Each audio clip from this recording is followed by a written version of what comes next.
Want it to go there? Good morning, everyone. Got to use the microphone. Thank you.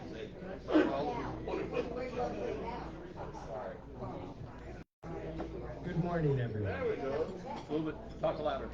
Good morning and welcome to the Tidewater Liberty Partners meeting Saturday, August the 5th, 2023. They're not listening to you. Oh, they're all very content to carry on with their own conversations. That's okay. Now, We're live. we're live on Facebook, and Get back from very, very happy. Is that better? Just talk like louder. that? Yep. Very happy to have you all here today and watching live on Robert Dean's Facebook. Let's see. I would like to start immediately with an invocation and the Pledge of Allegiance. And for that, I've asked John Moss to come and say a prayer. Former City Councilman John Moss. Would you please rise and remain standing for the pledge? Oh, I guess I gotta say this for Robert so it goes out.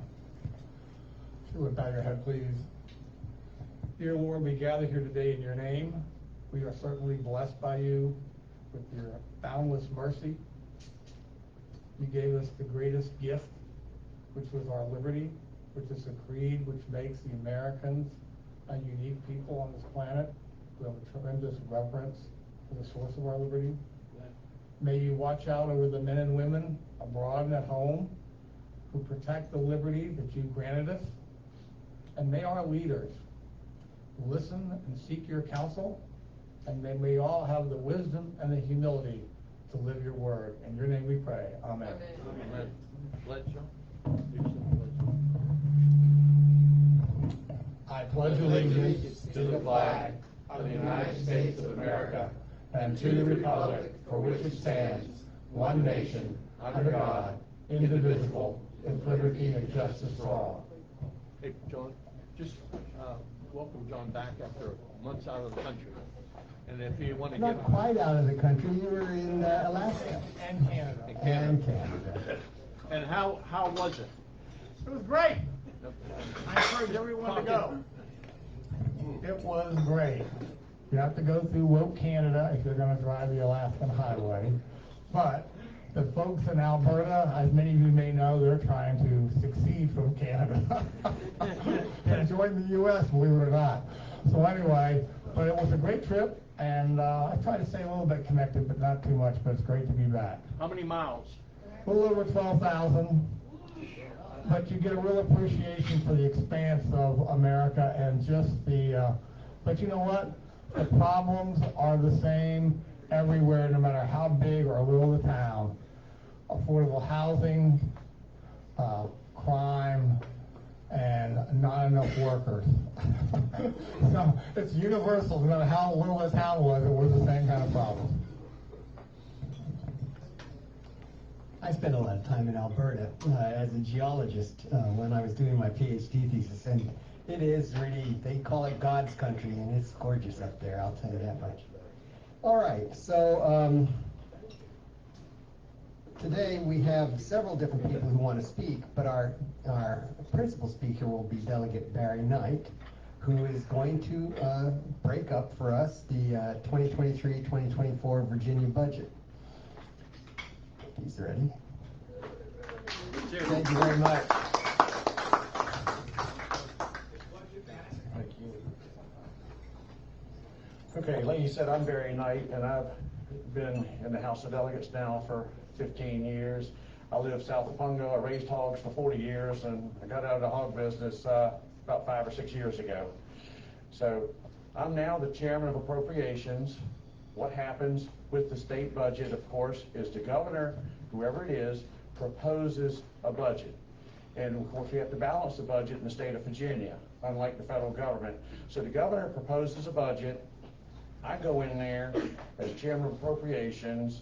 I take its House bill, whatever it is. Last year was 1,400, and I am the patron of the budget bill. We go in there, we tweak the governor's bill, we tweaked Northam's tremendously, of course, and put it in there. Then when you go, the Senate has a bill, ours goes through the committee process, we pass it, it goes to the Senate, goes to the committee process, and they lay their budget on top of ours, and they bring their budget to us. When their budget gets to me, I take their budget and I put it in the trash can, because the budget always originates in the House. It doesn't matter who's in charge, it's the House budget. Okay, that's where the money is, because we're the people's representative, because we get elected every 2 years, just like in the federal government. So we have a 2-year budget. So last year, we passed our biennial budget, which was roughly $177 billion for the state of Virginia. It has to be balanced.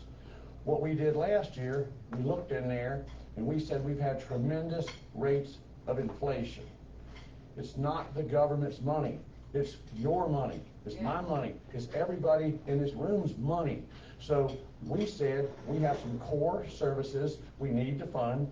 That's the function of government. But we're generating a little more money than we probably thought we needed. So we wanted to give just a little bit back. That little bit back was $4 billion worth of tax cuts and rebates that Governor Youngkin wanted, I wanted, the Democrats did not want. But we went into budget compromise, went in there, budget conference, went in there, and that's what we ended up with. So that got voted in. So now what we're looking at is a true up. Do we need a budget? We've already got a budget. We've already got it. We've already put in 5% raise for school teachers, and this year another 5%. We saw we had some extra money. We said we may give state employees a little bit more. We know we have to fund mental health a little bit more. So I went in there and last year, went in there, we gave a big rebate. The standard deduction was $4,500, raised it up to $8,000. So that was a tremendous increase. And of course, that's double that for a joint filer. So this year, where last year's $8,000, I want to raise it up another $1,000 on the standard deduction to $9,000 to let everybody here keep more of their own money.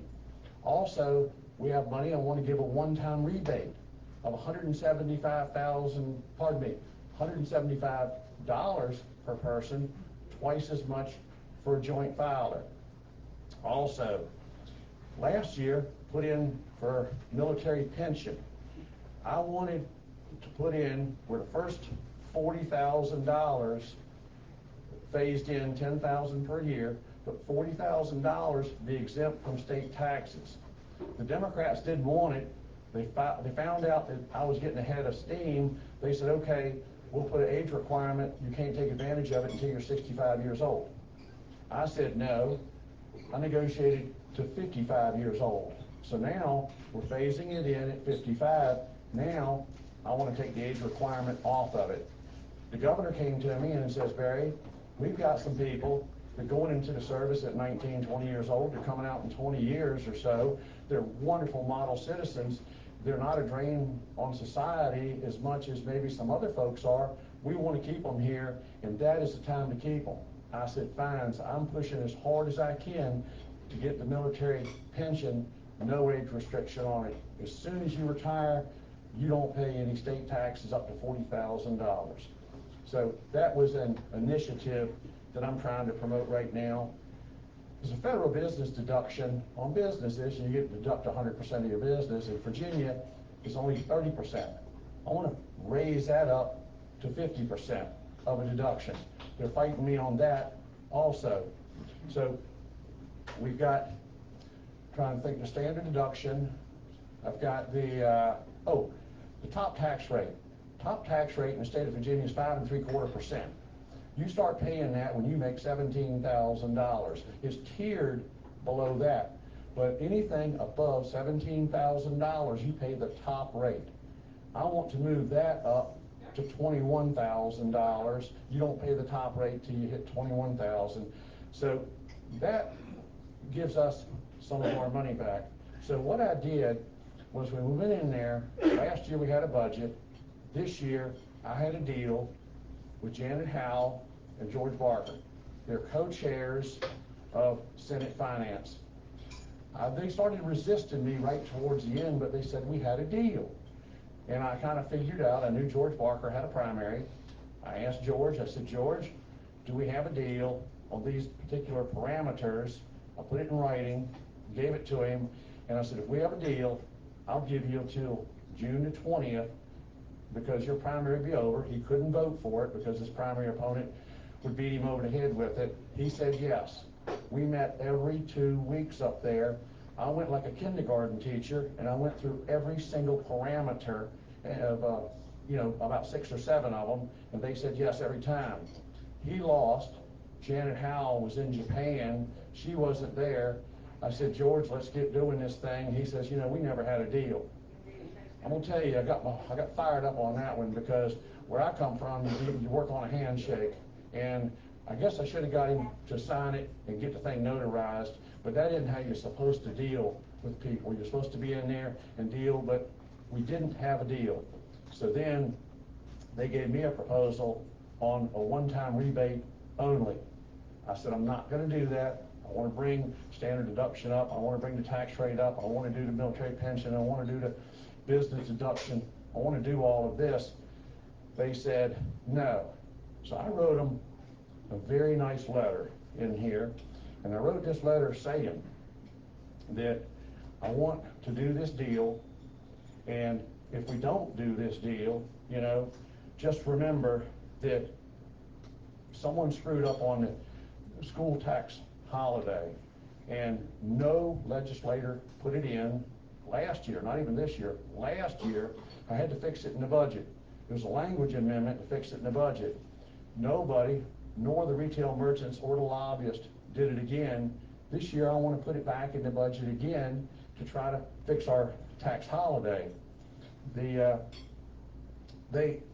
just, I don't understand why they're being well, I do understand why they're being obstructionist. What they're doing is, Governor Youngkin has an approval rating that's through the roof. It's 57%, which is unbelievable. Biden's approval rating is way down. Youngkin's got coattails for our election this time, and they don't want to give him anything. Well, the way that I've structured this budget is, if they say we don't want to up the standard deduction a little bit, I'm going to tell them, you're hurting poor people, you're hurting the citizens. And with every single parameter that I've put in here. Now, we knew we were going to have $3.6 billion of extra money with which to deal with. Then we've got another $1.5 billion of extra revenues for 5.1. Now, that may not be an exact true number, because that 3.6 is a net number. The 1.5 billion is a gross number, because out of that, we're going to have to pay back what's called PTET back, which is some capital gains money, which may be in the neighborhood of $1 billion, but our net is still another roughly $500 million. So if you get 3.6 and roughly another, we don't know yet, because we won't know until we give them the refunds, but we're talking right at $4 billion of excess money that is your money. Yes, we want to give the school teachers a little bit more money. We want to keep our employees. There's a few things we want to do. I think it's very, very reasonable to go in there and have roughly my proposal, take $1 billion and give it back to y'all. Let them take $1 billion with my looking at it and funding some of their services, and they want to fund the same things I do, education, mental health, etc. And then in the middle, we'll have some core services that we both would agree on. That's very, very reasonable. I gave them this letter July the 20th, followed it up, gave it to them across the table, explained it to them, walked them through it. Came a week later, wrote them a letter to both of them, plus an email, and said, what is your decision? Silence.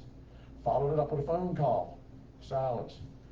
The governor of Virginia called both of them twice. Silence. Finally, Janet Howell got back with him and says, well, Barry's proposal looks reasonable, we're gonna look at it. Well, they met Wednesday, 2 weeks afterwards. I can give you a decision in about 20 minutes. Took them 2 weeks. They said they're gonna look at it. We're gonna meet Monday with the governor on the Governor's Advisory Council called Gaker. They are gonna be there. I don't know if they're gonna have a counter for me then or not. I don't know. The thing that worries me is that they're trying to drag us along. The governor is gonna formulate his proposal of a budget and present it to the joint money committees on the middle of December. If they keep waiting too long, we may as well just wait for the governor. Here's the options. If we come to a compromise budget and both sides get something and we pass it, that's fine. That's what I was sent up there to do. But if it gets too late, then I'll let the governor put his proposed budget in there and let the governor say, I'm gonna fund all of his initiatives, and that's gonna make the governor look good, make us feel good, and I think it'll help on the election side. So I don't really see a great big downside either way we do, but I want a budget right now. The governor wants a budget right now. I'll have to see what the Democrats want to do. There's a couple of other things that I just wanted to. Last year it was $4 billion in tax cuts. Told you about the standard deduction, military pension, liabilities. Also, the Democrats wanted to put a trigger in there last year that said the standard deduction would stay in there where we upped the standard deduction if we hit a 5% trigger, which meant our revenues would be 5% this year over last year. Last year, our revenues were so great, we got real close. The tax department for the state of Virginia, who I have no control over, says we hit our 5% trigger. The Democrats are saying we didn't have the trigger. They have no basis of fact on this, but they're just grasping at straws. We did hit this trigger. I think now they're finally realizing we did. And one other thing that I'll just kind of mention, that was a little brainchild of mine, is forever and ever, school construction has been the obligation of the locality. The state doesn't build schools. The locality builds schools. We've had so many localities in the state that are so much poorer than where we live, way out in Abington and Bristol area and out there, they can't afford schools. So I came up with a unique concept to take money to fund it with about $1.3 billion, and if a school system comes in, we'll look at them, we'll be the bank, we'll lend you the money, we'll help you with the planning. I gave every single locality in the state $1 million to do this with. Then they come to us, they're going to say we want to build a school or a high school. We look at it, we help them walk through the process, we lend them money, then they have to pay us back 70 cents on the dollar. The state is going to pay 30 cents of every school that's built now if they go through this plan and take our money. The backfill on this is going to be casino revenues. On the casino bill that I drafted, casinos were coming to Virginia, whether you like them or not, because of federal recognition of the Pamunkey Indian tribe. So I said, we may as well get a cut of the action. I talked to the Indian tribe and said, do you want to go? I formulated the bill with Senator Lucas. We had 5 casinos designated. The Richmond vote failed, and Norfolk hadn't gotten anything out of the ground yet, so we got 3 running. They're exceeding projections on state tax dollars. That's why I want Norfolk to either build a casino, start filling the state coffers, or say they don't want it, let us give it to another locality. But anyways, that was a school. I formulated the casino bill, did that, figured on monies from education, and that's going to backfill the school construction. But I've got, I can answer, I think, almost anybody's question here. I think I gave you a little bit of a background of a biennial budget. This year is just a true up. The state of Virginia has to balance their budget, but I'd be tickled to death to try to answer anybody's questions if Robert let me go. And Robert, do you want to call on him? You want me to? You call on them, and let me just take this right. On the oversight of this construction money, design construction that you all will be overseeing. Yes. As you know, in Virginia Beach, it's it's gone beyond comprehension. They're doubling the size of them. We're talking about how much, John, $900 a square foot? How much was it? $900 a square foot. Not, these are mausoleums. I mean, Right. are you guys gonna be doing it more? Yes. So it's not parochial and? We're gonna have a priority list, because Okay. we cannot fund every school in the state of Virginia everybody wants. So we'll look at somewhere like Virginia Beach, and we'll say, you know, I'm very sorry, but Virginia Beach, you've got money. This poor place out there in Hurley, Virginia, that just had a flood out there, this coal country that's dying, and they can't provide a school, and they've got buckets in there where they're leaking. Yes, we're gonna prioritize and get you first. So we do it based on a priority list like everyone's familiar with. And one of the things is gonna probably be ability to pay and the tax burden on the citizens in that locality. First of all, thank you for what you're doing to protect our money. One thing I do say, you said that you got out of the raising pork business 5 years ago. I think you're knee deep in it now, still. The one thing about school building construction, and I think it's really good that the state's going to get involved. I do know, I'm familiar with Virginia Beach. They're going to build and renovate 5 schools for like $728 million. They got a sole source deal with a contractor here, supposedly savings. And as Robert said, enrollment is down. The size of these buildings are increasing of no rationale. So it would be good, because it is state money, to get in. It's our money.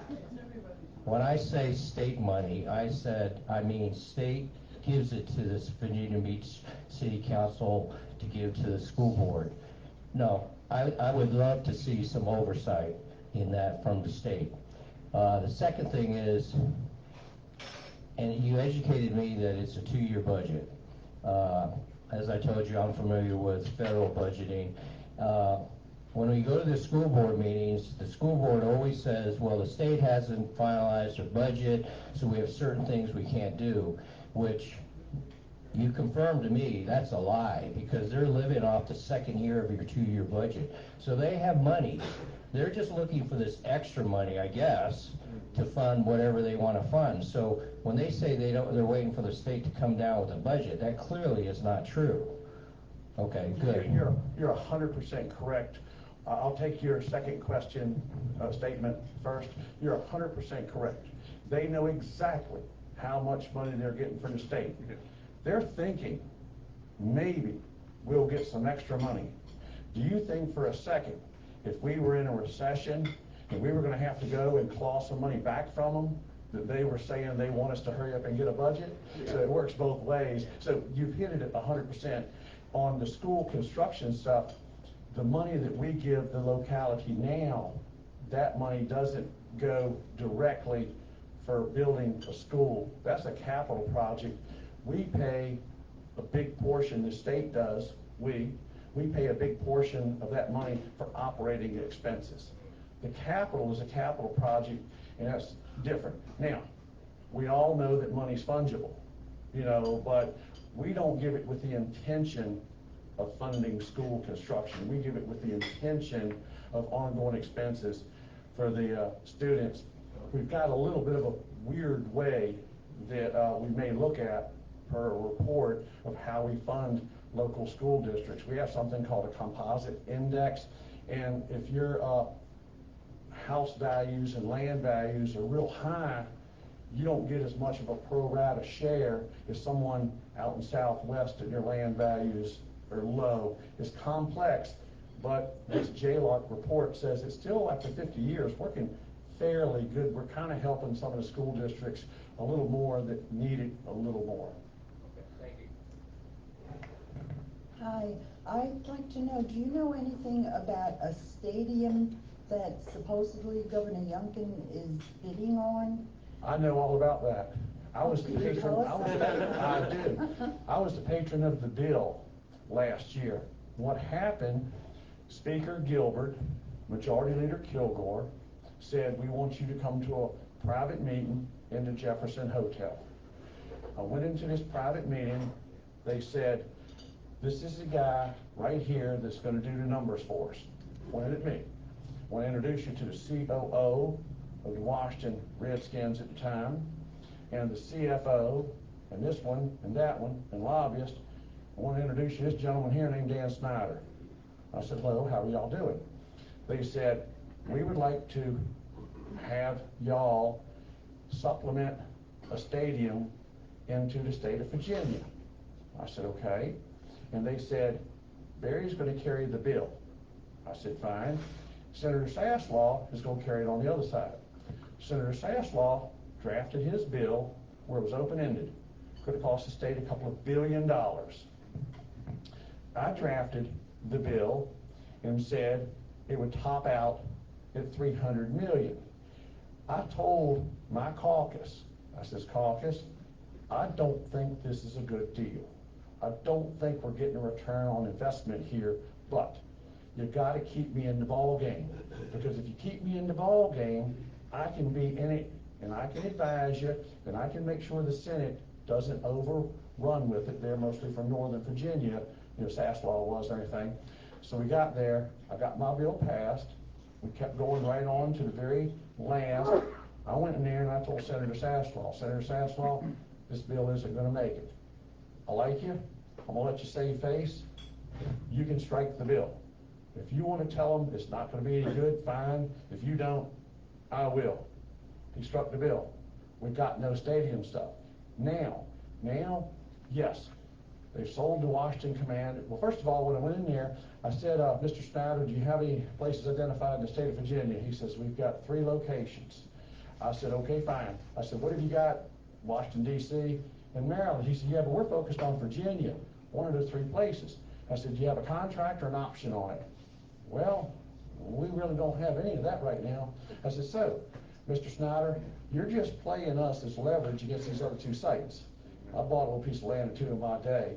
And he said, well, I smoked him out in about 28 seconds when I was in there, so I knew what was what. So now they want to come back. They want to talk to us again. As we know, if you can have a direct nexus to spending $100 and that $100 generates $125, fine. But everyone wants to tell you economic spin-off at a 4X factor. Who checks the 4X factor? That's where it's smoke and mirrors and stuff. So they're probably going to put in another stadium bill, and they're probably going to ask me to carry it. It's a little bit bad because I'm not really a great proponent of it unless you can show me a return on investment. Bingo. So who do you want to carry that stadium bill? Someone that doesn't know numbers is going to fight for it and get it here at any cost? Or somebody like me that's a big skeptic, and I put a bullet in it last time around. So if you see me as the patron, it doesn't mean, if I'm a patron of a bill, usually I take it because I think it's a good idea. I'm taking it this year, if they ask me to be our watchdog. Where's the money coming from? Well, it comes from the same place that every other dollar comes from. It comes from you. Mm-hmm. Okay, so since we have a 2-year budget and we don't have to pass the budget this year, but we do if we want to give the money back to the taxpayers, where does the money go if they don't come to the table and help pass the adjustment to the budget to give it back?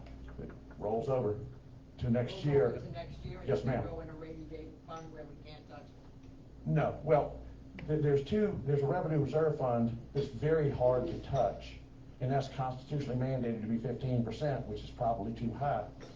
Then we've got the rainy day fund, which is easier to access. And they didn't have a cumulative total on it. We put a 20% cumulative total on it because all of us at the state level, we need some savings, but we don't need way up at 25 or 30%. We need to take that money, in my opinion, and give it back to y'all, because y'all can utilize the money. I trust y'all with your money better than I trust us with your money. Thank you for speaking to us, Barry, about the budget. It's very informative.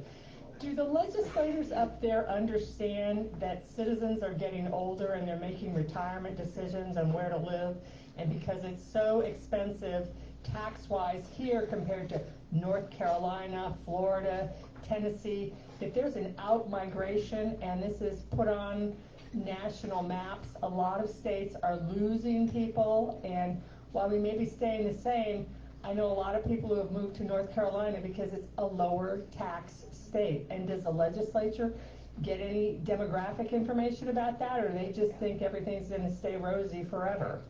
Well, Governor Youngkin has said exactly what you just said. And it's crazy, but U-Haul magazine, U-Haul tracks the number of trailers that go out of Virginia as opposed to the numbers that come in. 6 or 8 months ago, we started having a net migration back into the state of Virginia. I would love to think it's because we're starting to give y'all some of your money back. I'd love to. But that is why the governor wants to make it more friendly for business, to get some industry here for some high-paying jobs, to get inward migration here. And that is why I put in for the military pension. And that's why I want to take their age restriction, because a ton of military, a bunch of y'all probably stayed here, you know, because of the military. I mean, golly day, we had a guy from way down there in Blackstone, Virginia, and he's hanging around here now in a green shirt. You know, he's been bumping around here for a long time, Kenny Golden, and you probably stayed here because you came through here in the military. That's the kind of folks that we want to stay here. So you hit the nail on the head. And the governor is preaching exactly what you just said. Can't the Democrats, get the wax out of their ears? How long you been trying to talk to them? Longer than I have. Can I ask a question returning to education? Yes, sir. With a big surplus and the need for school repairs and the like, it's sensible to go into the poorer communities and talk about helping them out with their school renovations and construction. What about taking some of that money into those same communities and giving scholarships to underprivileged students who excel based on merit, and letting them go to some private educational facility? We're doing that. They're called Pell Grants. And Pell Grants are able to use that money to go to private universities. Well, I was thinking more of secondary education, like high schools and the like. Oh, well, on high schools, what we're trying to do to that effect is, back when some of us were growing up, everybody had to go to college. Now, we're looking, and a good plumber, a good electrician, a good welder, a good pipe fitter, they make as much, if not more money than somebody that maybe goes to college. And you know, if you take 4 years of productivity out of your life and then you've got big college debt, you can see where I'm going with this. Governor Youngkin really is pushing workforce. And to your point, we went to, the governor and I, we flew to Mecklenburg County out there, and they had a big industry over there that put their welding machines, which were Miller stick welds, into the school, let these kids, and they're trying to get them at about 12, 13 years of age, because when you wait till they're a senior, it's too late. So they're putting these welders in their VOTEC schools. They call them something different now, but my era, we call them VOTEC. But they're going in there, and these younger kids, as soon as they get old enough, they're going to school, they're going to the VOTEC, and then they're going to work as an intern in there. So we are financing that as far as workforce training. We're doing that. We're focusing on that. But we are trying to encourage them and having more counselors to try to get some of these lower income students into college. But our focus on some of this lower income is shifted, keeping the status quo on going to college, but we put more focus now on workforce training. So, kind of piggybacking on Bill's question here, I think most of us would acknowledge that the free market kind of corrects, and I think we could find that in education as well. I would really like to see tax dollars follow children. There are areas with maybe failing schools. We have some areas that the schools aren't necessarily failing, but they're not meeting the needs, because obviously no one can be all things to all people. And I think that tax dollars following the children, there would be competition, like every educational system would rise. Where are we on school choice? Well, you know, you're kind of preaching to the choir here, because we agree with that dollars ought to follow the students. That's why we fought so hard for lab schools. They're trying to take lab schools out of the budget if I go back.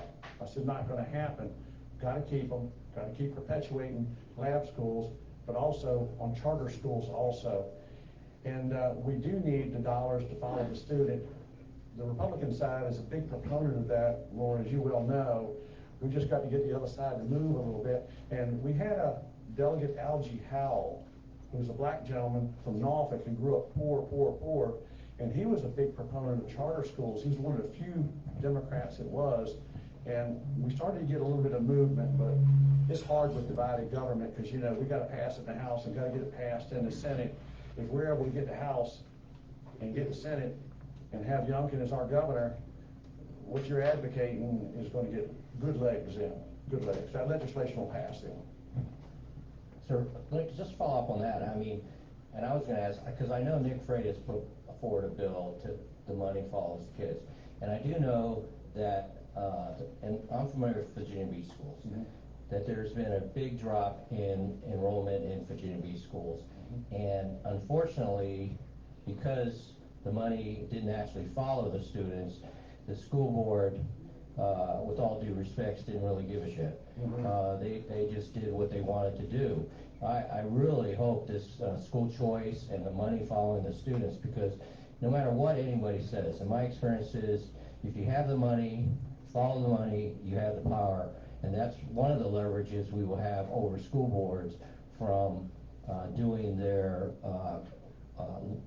wokeness type of indoctrination. So I just hope it gets through, you push that. Yes, sir.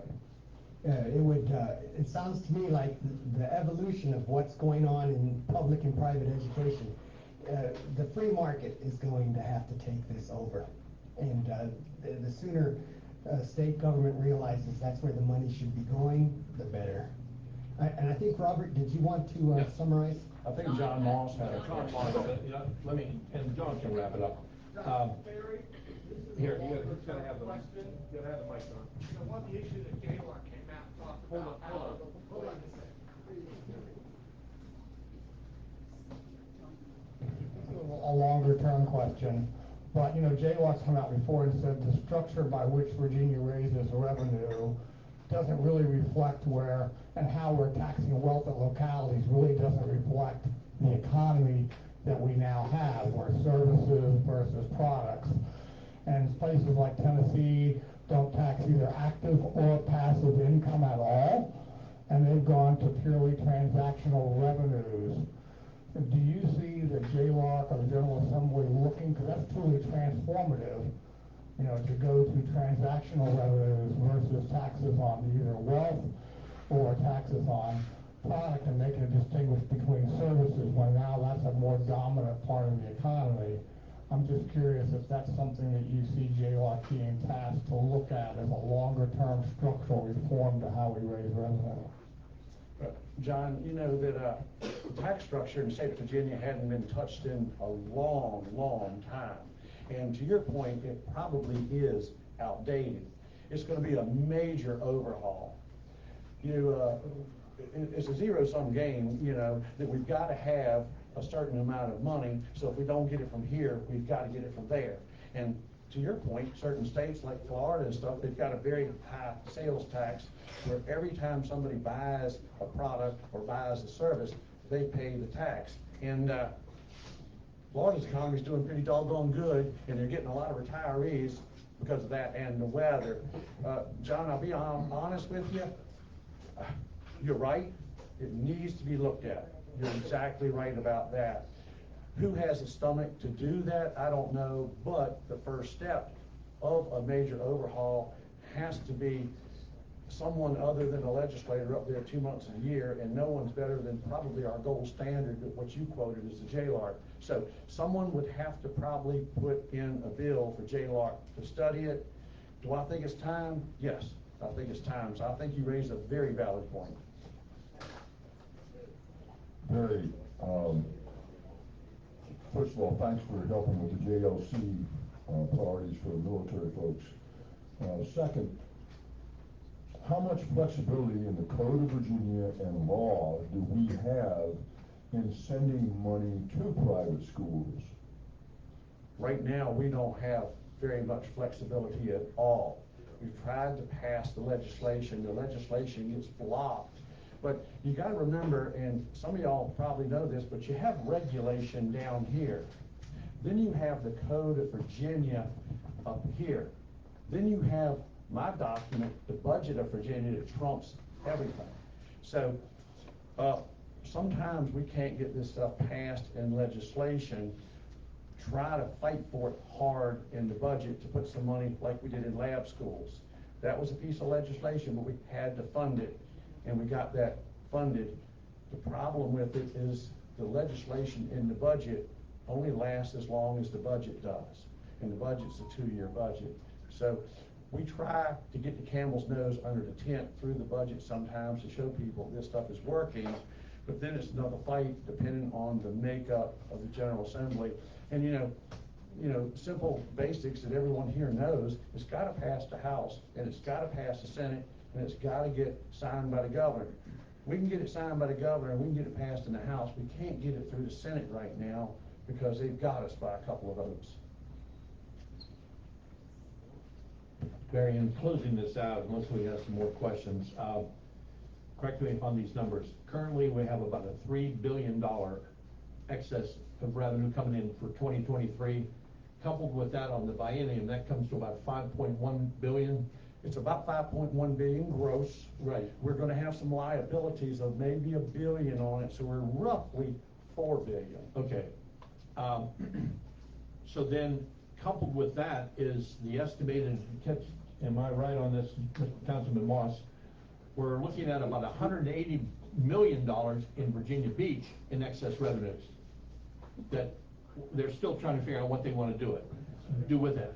While this is going on, the school board, as I had mentioned earlier, the construction costs in 3 schools is up $300 million, up to $728 million for schools that they're going to build 50% larger than they are, like Princess Anne. It defies any rationale whatsoever on these expenditure and the demographics. So I know that there's a line of demarcation between you all and the House and the Senate and the City Council and the school board, but we need to look very closely at these. When they talk about private schools, if you give more money back to the taxpayers, that means they have more affordability to send their children to private schools or whatever. Because we earned the money, we paid the money in, and we're behind you 100% of these tax cuts. So the tax credit, I think Karen Greenhaw is carrying the bill for the military, is for the tax issues. I don't know who's carrying. I hate to be this way, but it kind of doesn't matter. Oh yeah, I understand. It matters what goes in the budget. Yeah, that's true. You know, I mean, policy is policy. If I don't fund it, you know, if the appropriation committee doesn't fund it, policy doesn't mean anything. Oh, she's going to be coming by here shortly to give us a little update on that bill that she's sponsoring. So, ladies and gentlemen, if we have no more questions, I'm sorry. No. 2 more and that's it, please. Thank you. Okay. Start with yours. I was just wondering how much taxes we're getting from the marijuana industry, because that's all cash. When you go there to buy this, my husband gets medical marijuana. You have to pay everything in cash, so it seems like it's like laundering money. Well, I can't answer that one too much, Diana, because it may be like going to your local market where you pay cash too. I don't know if all of that hits where it's supposed to be hitting or not, but you know, in a perfect world, that money is supposed to be taxed also. You know, but you know, where it goes, I couldn't answer you on that. I really could. Maybe we need to look into that. There's some SID money that you could use for, you know, like education. Well, if it ever gets legalized, then it's certainly going to be controlled like maybe ABC or something like that is my vision. Do you know anything about the Wayne project and what's being done? Is there money being put in? I'm not aware of any state money being put in. What I am aware of is the Wayne project is roughly in the geographic center of Virginia Beach. So when they said it was in the southern end of Virginia Beach, geographically, that was wrong. What I look at on an economic project is, from a state perspective, most of my money comes from the general fund, And the general fund, 2/3 of that is from withholding taxes of a payroll. So Project Wayne was gonna bring in about $55,000 a year for jobs. If the average job around here, let me just throw a number out at you, is $50,000, and we're gonna take some valuable land for a delta of $5,000, and then a percentage of that, I'm not real sure the bang is worth the buck on that. I don't want to bring an economic development project here unless the payroll and the spin-off benefits of other companies coming is way up. You know, it just doesn't make sense, because what we're doing is we're cannibalizing. We got a zero labor force right now. We're just taking an employee from you and giving it to him, and I don't want to do that unless we have a very high payroll, and that payroll isn't very high. So I don't know that much about it, but just based on the numbers, I'm not sure it's really a great idea. Well, where are they getting these figures from, and who's making the decision? That's a local issue.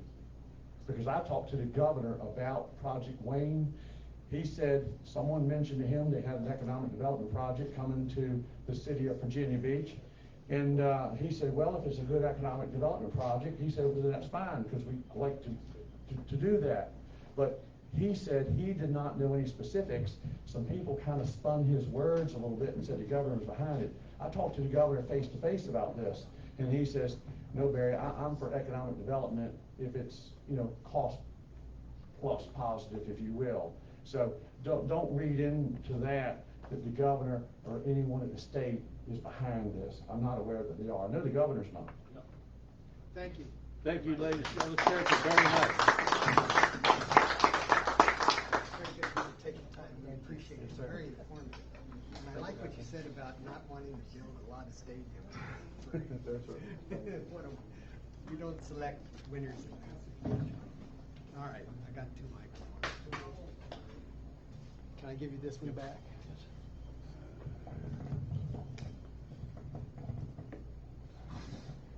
All right, that was very interesting. I think we all learned a lot.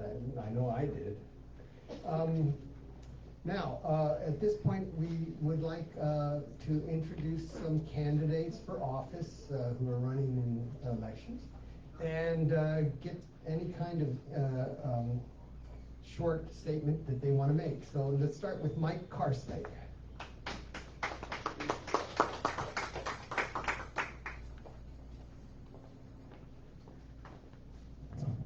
Good morning, Mike Karslake.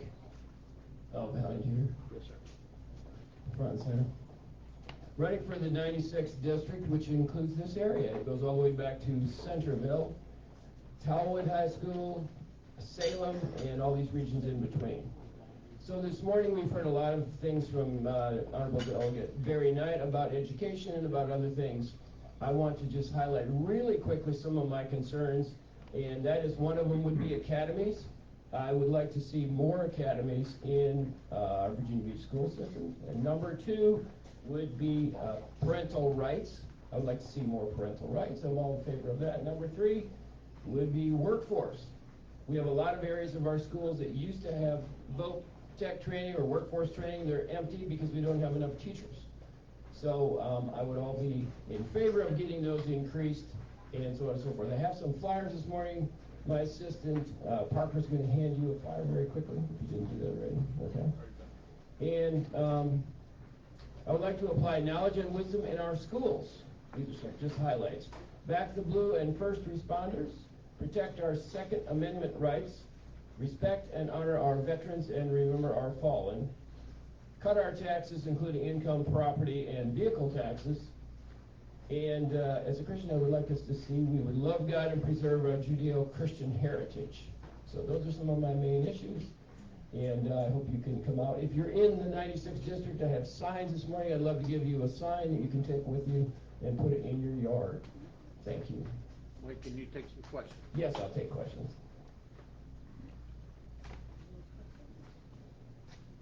And I got 20 more issues, but time is limited. No questions? I got one. Okay, good. legalizing marijuana? No. Flat out no? Medically, it's okay. What's the difference? I think just flat out legalization is statistically not a good idea. I mean, I'm not an expert on that, Nick, but Are there generally not legalizing it. Are there some benefits then if it's allowed medically? There are benefits if it's allowed medically. So you can only get those benefits if you go to a doctor. You can't get those from I recreational don't know use? what the rules would be for that, but potentially. I'm just wondering your stance on marijuana. Okay, good question. Further questions? Very good, thank you, sir. All right.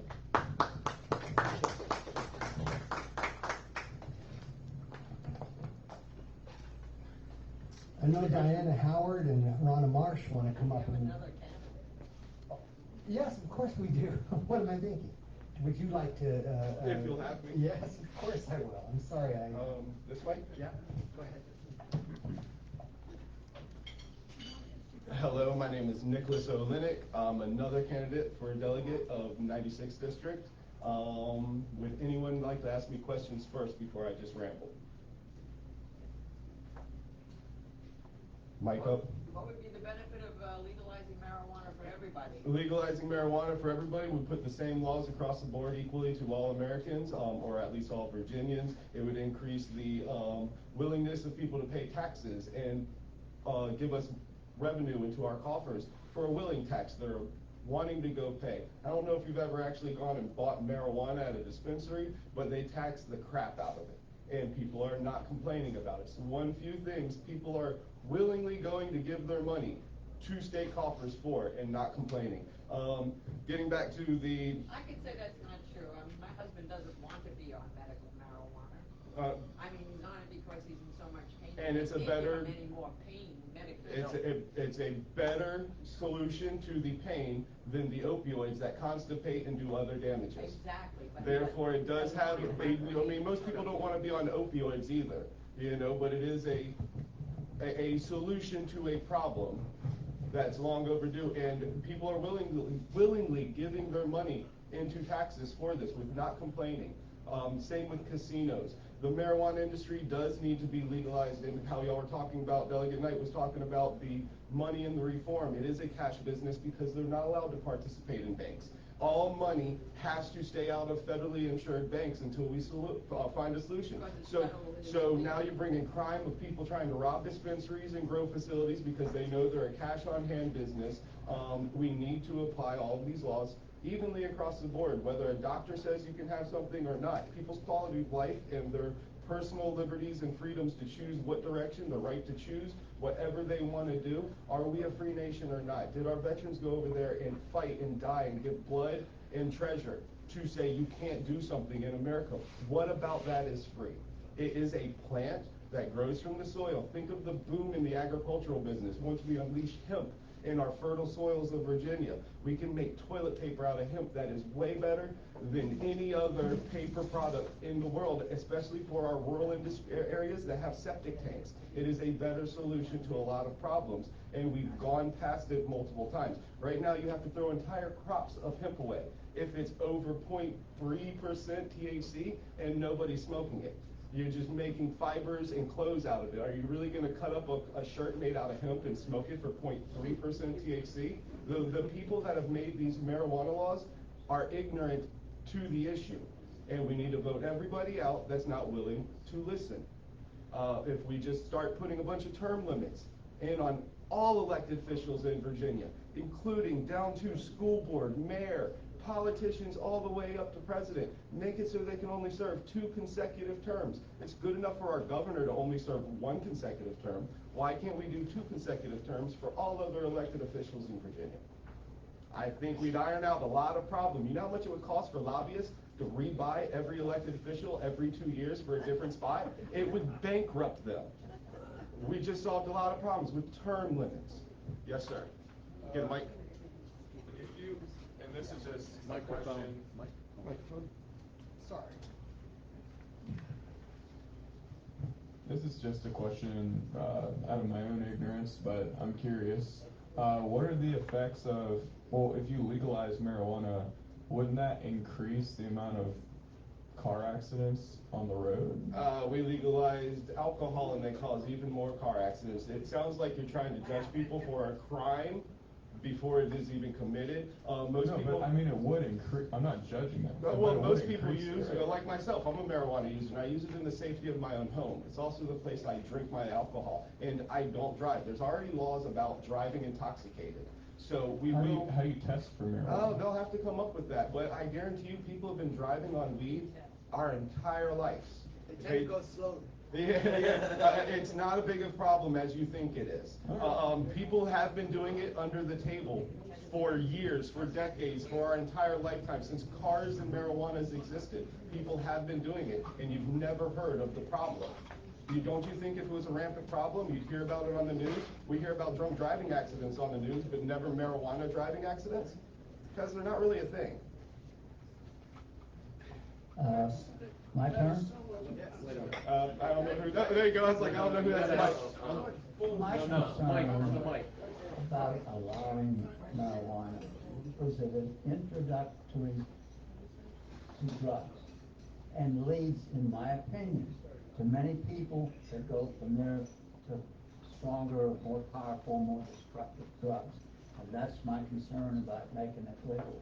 And I'm sure you have a response to that. I do, and it just happened in the audience behind here. I have one person who admits their family member went off of harder, more dangerous drugs to marijuana. It's not a gateway drug. It's a solution to other harder drugs. You telling me that somebody's that gives up opioids for marijuana and is happier, has no side effects than the side effects that happen with just doctor-prescribed opioids? It's not a gateway drug. It is a misconception. The simple fact that we've been able to drink alcohol since we're 21, that is the ultimate gateway drug if you really want to get into it. It is readily available. It is accepted throughout society without people just demolishing it. More accidents, more things happen with alcohol than anything, yet the state, our state government, controls and sells us liquor left and right. Let's go to Nelson. Yes, sir. I just want to say, most of what you're saying is nonsense. Okay? I grew up in the 60s and 70s. Okay? And so you're not going to tell me, first off, you're not going to tell me marijuana is not a gateway drug. You're not going to tell me any of those things. I was there. Okay? I was there before you were even thought of. All right? So that's all nonsense. Also, as far as driving, I mean, I've heard it over and over again about how, you can drive under the influence of marijuana and not under the influence, it's so what? I'm not encouraging anybody to do that. Sir. Ooh. You can drive under the influence, et cetera, et cetera. Now,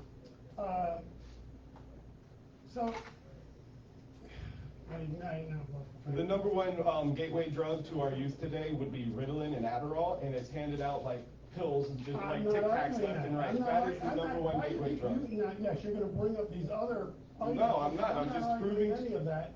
I'm just saying that you're wrong. Okay. That's your opinion. People your age seem to think that they invented smoking marijuana.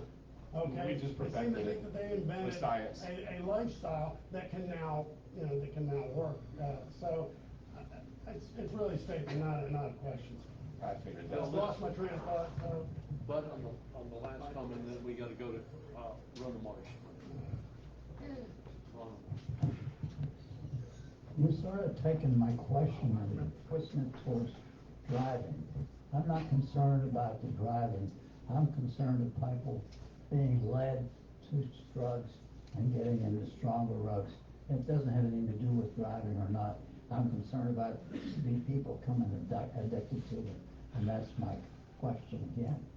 It has nothing to do with driving. People are weak and feeble creatures. We all make mistakes and we all sin daily. If marijuana is the worst sin that they're committing, I don't think there's a victim in that crime, so they're not hurting anybody, so it shouldn't really be an issue. It is one of those victimless crimes where the only people you're hurting is yourself. Now, granted, you say you can get in the car and drive on it. It's not what we're talking about because you can do that on everything else, including prescribed opioids. There are a lot more dangerous drugs than marijuana. In the past couple years, we have scienced the heck out of the marijuana industry, and we can make safer, better, stronger, and more efficient uses of the product. And if you have pain, you don't have to smoke it. You can use it in a balm on your arm, and it has no side effects of getting you hot. It just alleviates the pain and discomfort that people are seeking, or that are suffering from. It's not all about smoking and getting a psychoactive high. There are benefits to using marijuana where you do not consume it, where you just rub it on your arthritis joints and it cures them. You're not going to convince everybody, but I do think there's over 65% of the Virginia population support marijuana legalization. Prohibitions are hard to overcome. They are hard to overcome, but we've done it before. Thank you very much. Bill, I don't want to make, I mean, we are Gotta all. be on the mic, please. Just say something real fast. Stand here. No, I don't want to be on tape. Well, you're already on tape. Alright, so the thing is, Nelson, I agree with you. I grew up in your generation. We all grew up in that generation.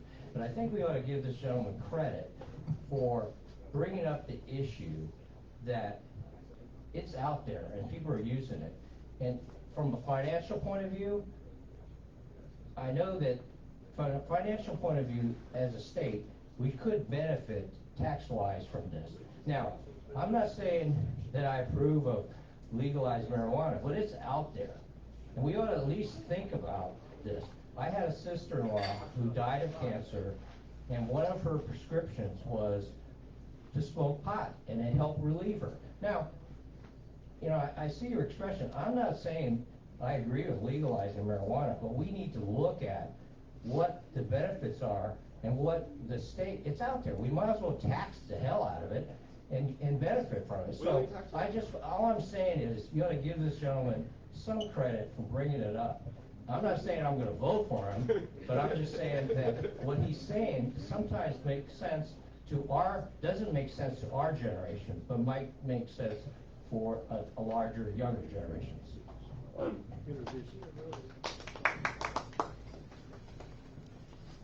And now Ronna Marsh.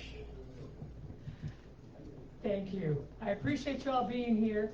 I am currently trying to help save a 1-acre wetlands near Wycliffe Church.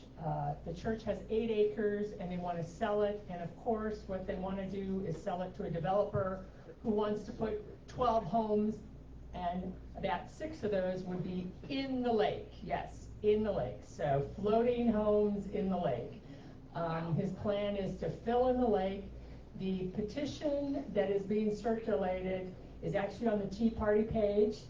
Diana has it there. There are 707 signers so far, and that's in 1 week.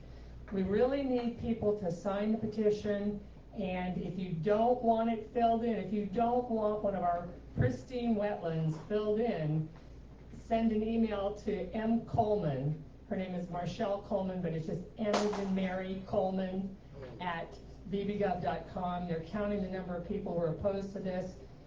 After they review the CUP at planning, it will likely go to City Council. We hope they deny changing it back to residential building because it was given to the church to be a church, and the coding was changed so that they could have conditional use, and now they want to revert for profit. It's all for profit. It's for profit for the developer, for profit for the church, and we have for decades given the church the right to use all that land, and now they're saying, oops, we don't want to do that. Well, we ought to really look at if we even need the church there then, if they don't want to keep the safety and the sanctity of the wetlands, which is a huge stormwater basin for all the homes that surround it. There's a lot of homes that feed into that stormwater basin. It was measured yesterday at 27 inches, so it's a large body of water.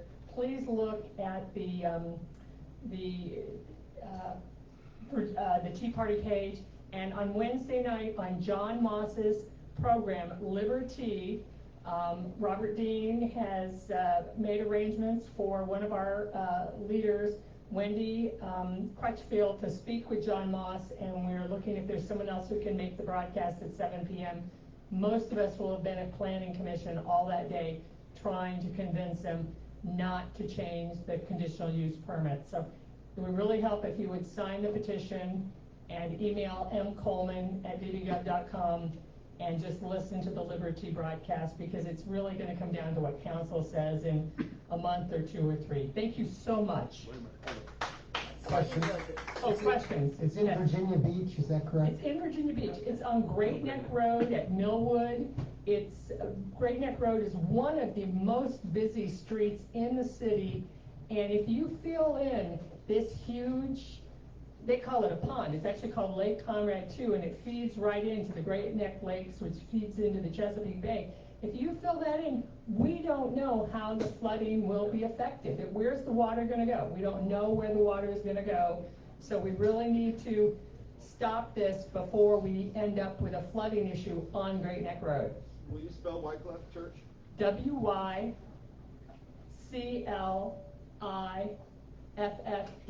All right, I was doing it like Wycliffe Shot. Yeah. Yes, sir. Hi. Do you have to be in a specific district, or just a member of the city of Virginia Beach, or a member of, like, a citizen of Virginia to sign up? Anyone can sign the petition. Anyone who has an email, and anyone who's concerned about, this is a home for red-tailed hawks. We've seen otters and minks there. There's a lot of wildlife that lives in there. The developer wants to build homes on 48-foot lots. So he's going to shoehorn in as many homes as he can to make as much money as he can. Further questions? I really don't want to say the developer's name, but I'll tell you afterwards.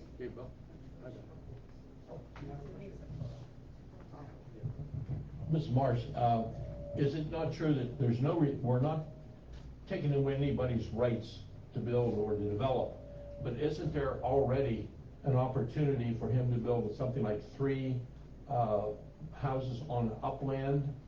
Well, there is room to build on higher ground. The problem is it's not zoned for building right now. It's zoned for church use, and the church had been renting out the building that is on the site to care for children that had mental needs. And so they've been getting money for the property, but they want to sell it now, and the only way it can be built on is if the conditional use permit is changed back to R10.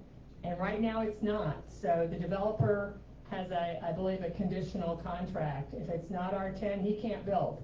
But there is land to build that's dry, that's not in the middle of the lake. Okay, thank you. Thank you all so much.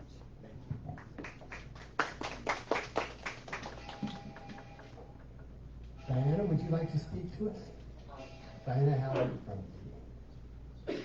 Virginia Beach Tea Party. Hi, Bud.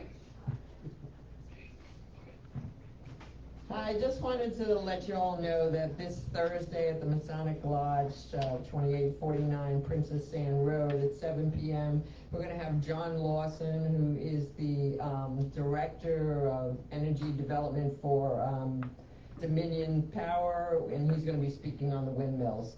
So if you have any question about the offshore wind project, on the environmental impact, how inflation may be rising up the cost of it or anything, bring them and ask him on Thursday night at our Tea Party meeting. Also, I don't know if somebody else wanted to bring this up, but on Tuesday at the Holland Annex, the school board is going to have a resolution to support the governor's model policy for parental rights on the transgender issue. So if you want to come out and speak on that, you need to sign up by noon on Tuesday.